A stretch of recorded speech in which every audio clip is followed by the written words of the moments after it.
जैसे कि आपको पता ही है कि हमारा 30 डे योगा चैलेंज चल रहा था, तो आज डे हमारा 22 है। आज हमारा 22 डे होने जा रहा है। तो चलिए स्टार्ट करते हैं। सबसे पहले आपको सिटिंग पोजीशन पर बैठ जाना है। कुछ इस तरीके से दोनों हाथ सामने रखेंगे और अपनी बैक को स्ट्रेट करके रखेंगे। आपको झुक के बैठना नहीं है, सीधा होके बैठना है।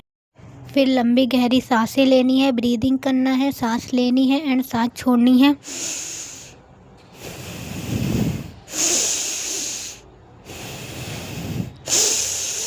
Inhale, exhale, then secure hand. आपको अपने हाथों को सेक करना है। सिक्योर हैंड कंटिन्यू करेंगे 1 से 2 सेकंड।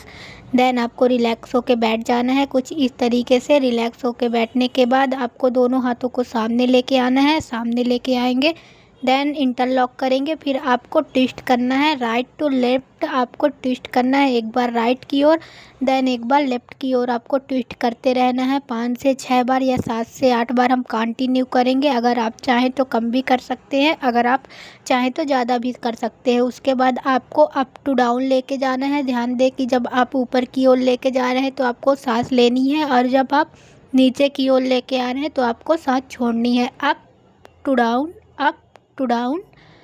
आप कंटिन्यू 5 से 6 बार या 7 से 8 बार कंटिन्यू कर सकते हैं। आप चाहें तो ज़्यादा या कम कर सकते हैं, आप अपने कैपेसिटी के अनुसार। देन रिलैक्स होना है, रिलैक्स होके बैठना है। रिलैक्स होके बैठने के बाद आपको ब्रीदिंग करते हुए आपको दोनों पैर को सामने लेके आना है। सामने लेके आएंगे, जॉइंट करेंगे एंड अपने हाथों से आपको इंटरलॉक करते हुए आपको इस तरह से कुछ पकड़ लेना है और आपको बटरफ्लाई पोज करना है। जिस बटरफ्लाई पोज बहुत ही ज़्यादा बेनिफिट होता है, खास करके वुमेन या गर्ल्स के लिए। बटरफ्लाई पोज हर गर्ल्स या वुमेन को ज़रूर करना चाहिए। अपने डेली रूटीन पे ये एक्सरसाइज ज़रूर सम्मिलित करना चाहिए। आपको कुछ कंटिन्यू 5 से 6 मिनट तक या 7 से 8 बार आप इसको कंटिन्यू कर सकते हैं। कंटिन्यू करेंगे, आपको जिस तरह आप बटरफ्लाई फ्लाई करती है उसी तरह अपने पैरों को ऊपर और नीचे लेके आना है। 5 से 6 बार, 7 से 8 बार कंटिन्यू करेंगे इसी तरह से।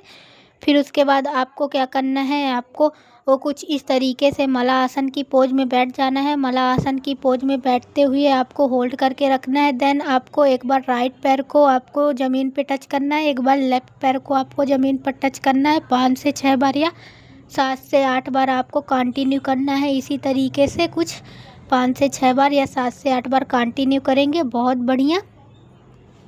कुछ इसी तरीके से कंटिन्यू करते हुए आपको फिर रिलैक्स करना है। रिलैक्स होके बैठ जाना है। रिलैक्स होने के बाद, बैठने के बाद आपको लंबी गहरी सांसें लेनी है एक बार। फिर उसके बाद दोनों पैरों को सामने रखते हुए जितना आपका पैर फैले उतना ही फैलाना है एंड दोनों हाथों को इंटरलॉक करते हुए आपको चक्की आसन करना है। चक्की आसन ये बहुत ही ज़्यादा बेनिफिट होता है, खासकर गर्ल्स और वुमेन के लिए।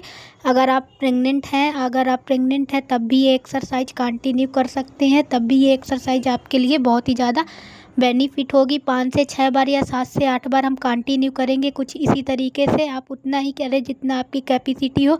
हम एक बार क्लॉकवाइज देन एक बार एंटी क्लॉकवाइज, दोनों बार आपको करना है। इसी तरीके से करते हुए कंटिन्यू करेंगे। आप अपने कैपेसिटी के ही अनुसार करें, जितना आपसे हो सके उतना ही आपको करना है। बहुत बढ़िया, आपको कंटिन्यू करते रहना है।